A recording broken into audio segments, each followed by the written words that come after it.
I've never been an activist on anything before. You know, it's never really seemed worth it. You know, when you grow up, you think there's some sort of order in the world, that things that are important, that someone's tracking them and taking care of them. Animal species that are threatened or endangered are taken care of in some way, that we know how things are doing.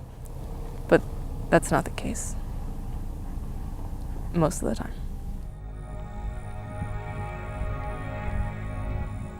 We're at Split Oak Forest, a public conservation area set aside for mitigation in 1994. We found over 600 species here, lots of common and rare wildflowers, the endangered Florida mouse, gopher tortoises, sandhill community, which is not very common. What you're hearing in the background is our endangered and endemic Florida sandhill crane. They're over there.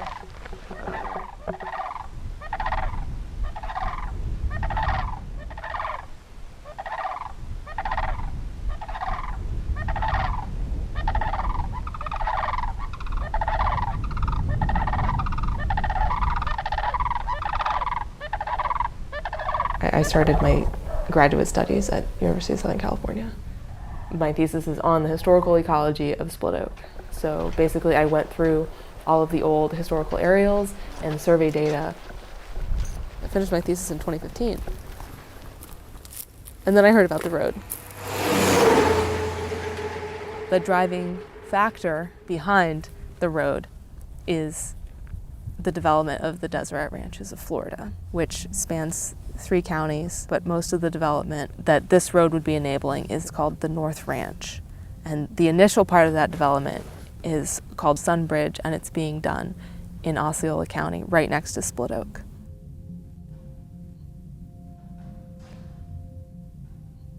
So, you know, I saw the little tiny public notice in the paper with the little tiny map, and I saw the route was included Split Oak. And I was like, they're just thinking of it as free land. And then I thought, you know, am I gonna move? What am I, like, you know, they're just gonna put it through there. And so I didn't sleep real good. In the morning I decided, yes, like I'm gonna do it. Like I have to do it.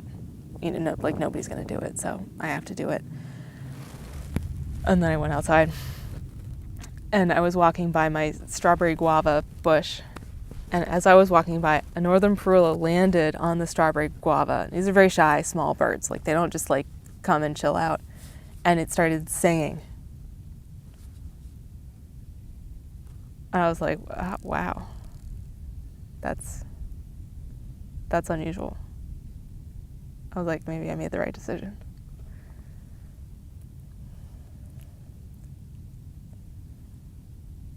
So, and then I went after it.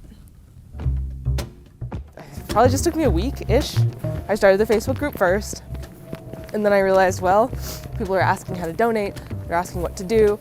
I incorporated Friends of Split Oak Forest, Inc., and I applied for 501c3 status. I got people out here, I mapped all the trails. I sat out here and talked to people in the parking lot. I'd hike and I'd talk to people.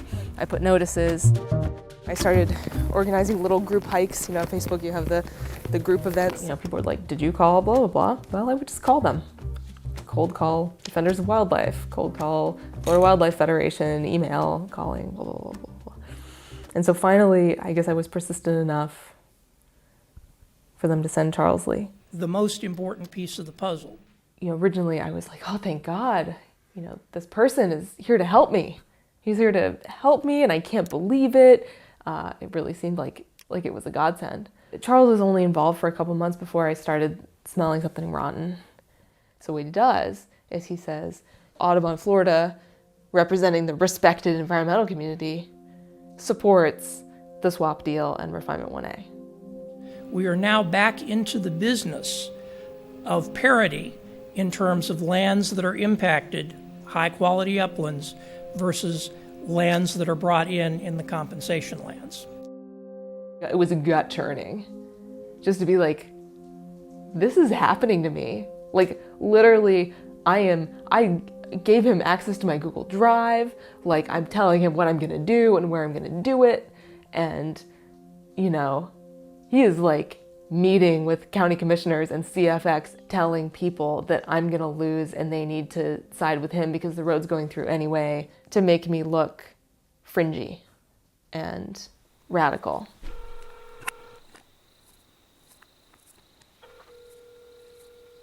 Hello? Yeah, Charles Lee here. Instead of impacting over a square mile of land, it impacts slightly less than 160 acres. The next issue is what is the appropriate compensation or mitigation to make up for the loss that would happen on Split Oak.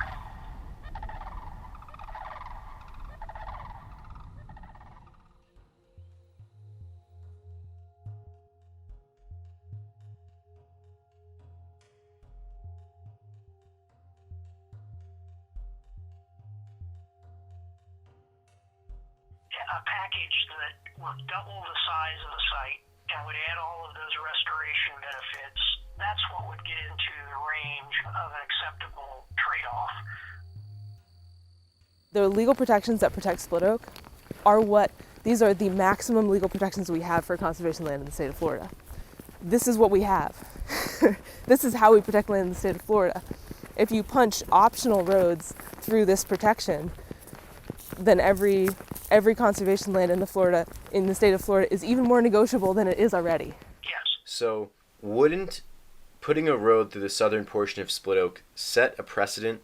What stops anyone from then continuing to build roads or fragmenting these conserved areas? Well, I wish this were a case where a precedent were at issue. The problem is that the precedent has long ago been set. The precedent was set when state law was amended to allow linear facilities to go through conservation lands.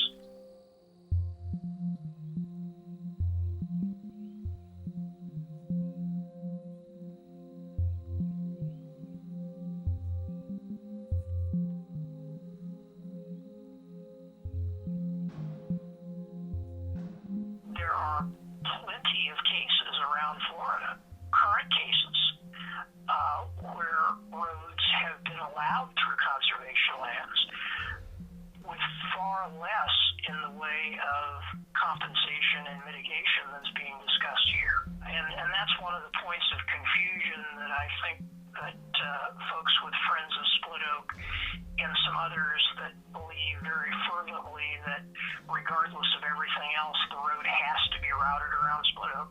I think they're suffering from the confusion out of the belief that there is a precedent at issue here. I will not belabor the issue of the promises that my colleagues and I made back in the 90s. But I would like to refer to one comment that was made by someone else who spoke, and that is to ask you to seriously consider the fact that you may set a precedent if you decide to intrude or breach upon public lands promised to the people. Then this could open the doors for a kind of let's make a deal game across the state of Florida.